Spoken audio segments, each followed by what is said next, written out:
नमस्कार। आज के वीडियो लेक्चर का टॉपिक है कार्ल मार्क्स के प्रमुख सिद्धांत। जैसा कि हमने पिछले वीडियो लेक्चर में कार्ल मार्क्स के जीवन परिचय के बारे में, उनकी रचनाओं के बारे में विचार विमर्श किया था, उसी क्रम में अब हम कार्ल मार्क्स के प्रमुख सिद्धांतों का विचार विमर्श करेंगे, उनको समझने का प्रयास करेंगे। यह तो सर्वविदित है कि कार्ल मार्क्स को वैज्ञानिक समाजवाद के जनक के रूप में जाना जाता है। कार्ल मार्क्स आधुनिक युग के ऐसे दार्शनिक हैं जिन्होंने न केवल समाजवादी विचारधारा का प्रतिपादन किया है, अपितु सामाजिक और आर्थिक व्यवस्था में परिवर्तन लाने के लिए वैज्ञानिक नियमों की भी खोज की है। इसीलिए कार्ल मार्क्स को वैज्ञानिक समाजवाद के जनक कहा जाता है। उन्होंने अपनी प्रसिद्ध पुस्तक कम्युनिस्ट मैनिफेस्टो और कैपिटल में समाजवादी विचारों का प्रतिपादन किया। मार्क्सवादी समाजवाद को सरवारा समाजवाद, वैज्ञानिक समाजवाद आदि के नाम से भी पुकारा जाता है। हालांकि कार्ल मार्क्स के पहले कुछ विचारक हुए थे जिन्होंने समाजवाद के बारे में अपने विचार विमर्श किए थे, जैसे Robert Owen, Saint Simon, Proudhon, Charles Fourier, Louis Blanc आदि। इन्होंने यानी जो मार्क्स से पहले के जो समाजवादी विचारक थे, इन्होंने समाजवाद की रूपरेखा प्रस्तुत की, लेकिन समाजवाद को लाया कैसे जाए, इन नियमों की इन्होंने कोई व्याख्या नहीं की। जैसे रॉबर्ट ओवन ने लिखा कि नई औद्योगिक व्यवस्था प्रतिस्पर्धात्मक होने के बजाय सहयोगात्मक होनी चाहिए। इसी प्रकार सेंट साइमन वर्ग संघर्ष सिद्धांत का समर्थक था। प्रुंदो ने यह विचार प्रतिपादित किया कि सारी संपत्ति चोरी है। कार्ल मार्क्स के इन सब विचारकों को काल्पनिक समाजवादी कहकर पुकारा है। वस्तुतः ये सभी विचारक आर्थिक विषमता के स्थान पर समाज में धन के न्यायोचित वितरण पर जोर देते हैं। इन्होंने यह नहीं बताया कि यह विषमता किन कारणों से उत्पन्न होती है और उसका उत्पादन की विधियों के साथ क्या संबंध है। इन्होंने समाज की प्रगति और विकास के नियमों को समझने का प्रयत्न नहीं किया था। समाज में परिवर्तन का तरीका क्या है, उसका प्रयोग करके समाजवादी व्यवस्था को कैसे स्थापित किया जा सकता है, इन सभी प्रश्नों का उत्तर इन समाजवादी विचारकों ने नहीं दिया। इसी को इंगित करते हुए बेपर्ड ने लिखा है कि उन्होंने सुंदर गुलाब के सपने तो अवश्य देखे, लेकिन गुलाब के पौधे उगाने के लिए कोई ज़मीन तैयार नहीं की। इस प्रकार एक सौफनलोकीय समाजवाद को वास्तविकता के धरातल पर उतारने का जो महान कार्य कार्ल मार्क्स ने किया है, उसी लिए इनको वैज्ञानिक समाजवाद का जनक कहते हैं। अब हम कार्ल मार्क्स के जो प्रमुख विचार हैं, जैसे द्वंद्वात्मक भौतिकवाद, इतिहास की आर्थिक व्याख्या, वर्ग संघर्ष का सिद्धांत, अतिरिक्त मूल्य का सिद्धांत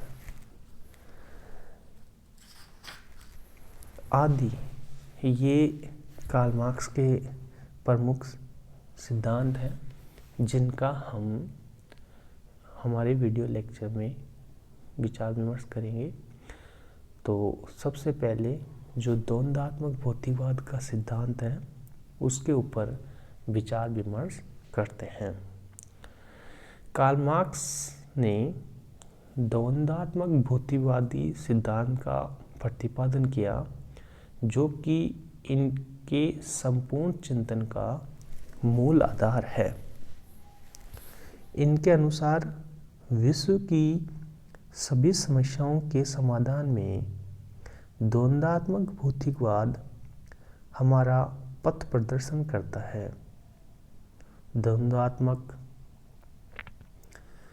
इस सिद्धांत के जो प्रतिपादन में मार्क्स ने द्वंद्वात्मक विचार हेगल की द्वंद्वात्मक पद्धति से ग्रहण किया और भौतिकवादी जो दृष्टिकोण है ये फायरबाख से ग्रहण किया।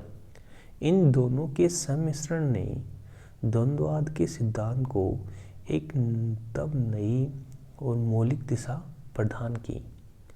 इस नवीन सिद्धांत की उपयोगिता इस तथ्य से आंकी जा सकती है कि मार्क्स ने इसे समस्त साम्यवादियों के लिए एक दिशा निर्देश यंत्र की उपमा दी, जिसका प्रयोग करके साम्यवादी अपनी क्रांतिकारी गतिविधियों के संचालन की दिशा निर्धारित करते हैं।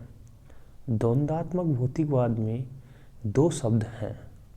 पहला शब्द द्वंद्वात्मक उस प्रक्रिया को स्पष्ट करता है जिसके अनुसार सृष्टि का विकास हो रहा है, और दूसरा शब्द भौतिकवाद सृष्टि के मूल तत्व को सूचित करता है। इस प्रकार दूसरा शब्द भौतिकवाद सृष्टि के मूल तत्व को सूचित करता है। एमिल वर्न्स ने लिखा है कि आमतौर पर यह समझा जाता है कि द्वंद्वात्मक भौतिकवाद कोई रहस्यमयी चीज़ है, परंतु ऐसा नहीं है, क्योंकि यह वास्तविक संसार का प्रतिबिंब ही तो है, जो रोज़मर्रा की साधारण चीज़ों का वर्णन करके जिन्हें हर आदमी जानता है, द्वंद्वात्मक शब्द का अर्थ समझाया जा सकता है। द्वंद्वात्मक प्रक्रिया मार्क्स द्वारा द्वंद्वात्मक पद्धति हेगल की द्वंद्वात्मक पद्धति से ली गई है। हेगल के द्वंद्ववाद को मार्क्स के द्वंद्ववाद ने उलट दिया है। स्वयं मार्क्स ने लिखा है कि मेरी द्वंद्ववादी पद्धति हेगलवादी पद्धति से न केवल भिन्न है बल्कि उससे उल्टी है। हेगल के लिए मानव मस्तिष्क की जीवन प्रक्रिया यानी चिंतन प्रक्रिया, जिसे विचार के नाम से जाना जाता है, वास्तविक संसार की सृजन करता है, और वास्तविक संसार विचार का बाहरी इंद्रिय गम्य रूप मात्र है, जबकि मेरे लिए विचार इसके सिवा और कुछ नहीं कि भौतिक संसार मानव मस्तिष्क में प्रतिबिंबित होता है और चिंतन के रूप में बदल जाता है। इस प्रकार हेगल के यहाँ द्वंद्ववाद सिर के बल पर खड़ा था। यदि आप उसके रहस्यमय आवरण के भीतर छिपे तर्क बुद्धिपरक सार तत्वों का पता लगाना चाहते हैं, तो आप उसे उलटकर पैरों के बल सीधा खड़ा करना होगा। हेगल यह मानकर चलता है कि समाज की प्रगति प्रत्यक्ष न होकर एक टेढ़े मेढ़े तरीकों से हुई है, जिसके 3 अंग हैं: वाद, प्रतिवाद और संवाद। मार्क्स की द्वंद्वात्मक पद्धति का आधार हेगल का यह द्वंद्ववादी दर्शन है। मार्क्स लिखते हैं कि वाद समाज की एक साधारण स्थिति है जिसमें कोई अंतर्विरोध नहीं पाया जाता। थोड़े समय बाद वाद से असंतुष्ट होकर उसकी प्रतिक्रिया के स्वरूप प्रतिवाद उत्पन्न हो जाता है। यह निषेधात्मक स्थिति बाद की अपेक्षा अधिक प्रगतिशील मानी जाती है। वाद और प्रतिवाद में अंतर्विरोध के फलस्वरूप एक समझौता हो जाता है, जिससे एक नए विचार की उत्पत्ति होती है। इसे हीगल संवाद का नाम देता है। यही संश्लेषण आगे चलकर एक वाद हो जाता है। फिर प्रतिवाद उत्पन्न होकर संश्लेषण के द्वारा एक नया विचार उत्पन्न होता है। हीगल के द्वंद्ववाद के परिप्रेक्ष्य में ही मार्क्स के द्वंद्ववाद को समझा जा सकता है। मार्क्स उसके अनुयायियों ने द्वंद्वात्मक प्रक्रिया को गेहूं के पौधे के उदाहरण से समझाया। गेहूं का दाना वाद है। भूमि में इसे बो देने पर यह गलकर या नष्ट होकर अंकुरित हो जाता है और पौधे का रूप ग्रहण कर लेता है। यह पौधा विकास का दूसरा चरण प्रतिवाद है। तीसरा चरण पौधे में बालिका आना, इसके पकने पर गेहूं के दाने का बनना, पौधे का सूखकर नष्ट होना, यह तीसरा चरण संवाद है। द्वंद्वात्मकता को द्वंद्वात्मक प्रक्रिया को इस प्रकार समझाया जा सकता है। पूंजीवाद वाद है, सरबराह वर्ग की अधिनायकवाद की अवस्था प्रतिवाद है और साम्यवाद की अवस्था संवाद है। ये तो हुआ द्वंद्वात्मक बिंदु के बारे में विचार विमर्श। अब हम देखते हैं भौतिकवाद। मार्क्स ने द्वंद्वात्मक पद्धति तो हीगल से ग्रहण की, लेकिन जो भौतिकवादी विचार हैं वो उन्होंने फायरबाख से ग्रहण किए। मार्क्स ने द्वंद्वात्मक प्रक्रिया का आधार भौतिक पदार्थ को माना, लेकिन हीगल इस द्वंद्वात्मक प्रक्रिया को इतिहास के माध्यम से अभिव्यक्त करता है। मार्क्स ने लिखा है कि जो मेरा भौतिकवादी पद्धति है वो न केवल भिन्न है बल्कि उससे उल्टी है। हीगल के लिए मानव मस्तिष्क की जीवन प्रक्रिया यानी चिंतन की प्रक्रिया, जिसको विचार के नाम से जाना जाता है, वह मुख्य है, लेकिन मेरे लिए यह संसार या भौतिक पदार्थ मुख्य है। मार्क्स मूल वस्तु पदार्थ है। वेपर ने लिखा है कि हीगल ने विचार को मुख्य माना है और पदार्थ को महत्ता नहीं दी है, लेकिन मार्क्स ने विचार को केवल मानव के दिमाग में वस्तुवादी जगत की परछाई मात्र माना है, जो चिंतन में बदल जाता है। अब हम देखते हैं द्वंद्वात्मक भौतिकवादी। द्वंद्वात्मक भौतिकवाद प्रगतिवादी है। उसकी प्रकृति भौतिक है, आत्मिक नहीं है।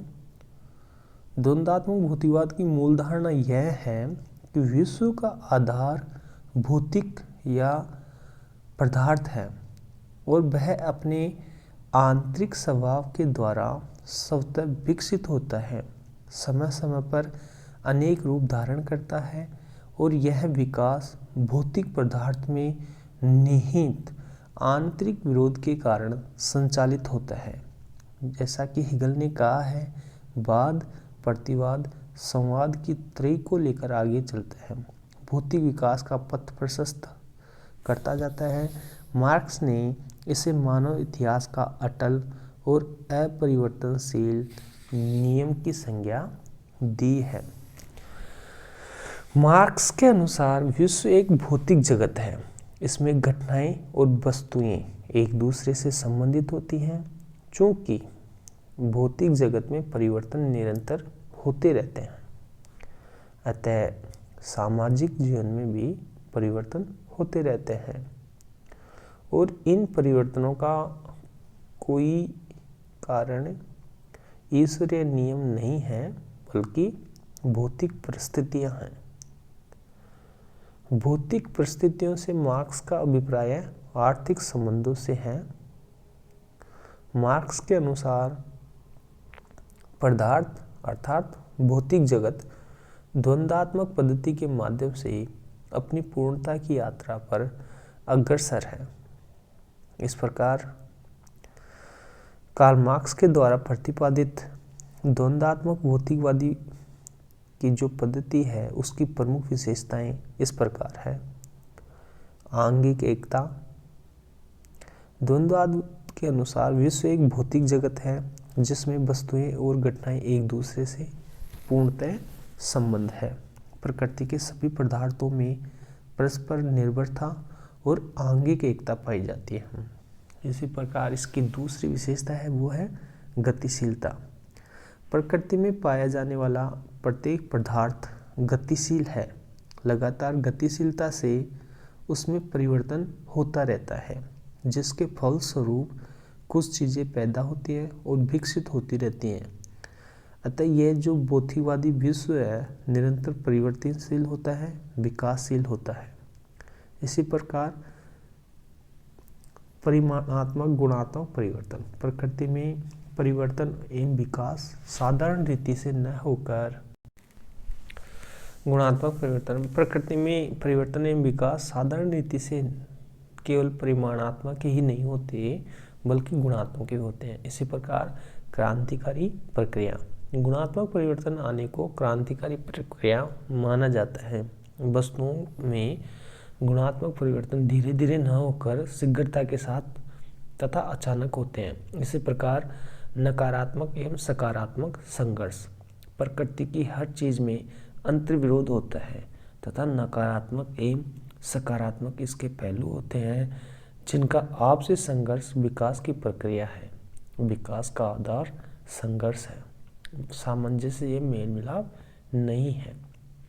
इस प्रकार ये उनका कुछ सिद्धांत है। हालांकि इसको विस्तार से और भी ज़्यादा इस पर विचार विमर्श किया जा सकता है, लेकिन फिर भी ये इसके बारे में मुख्य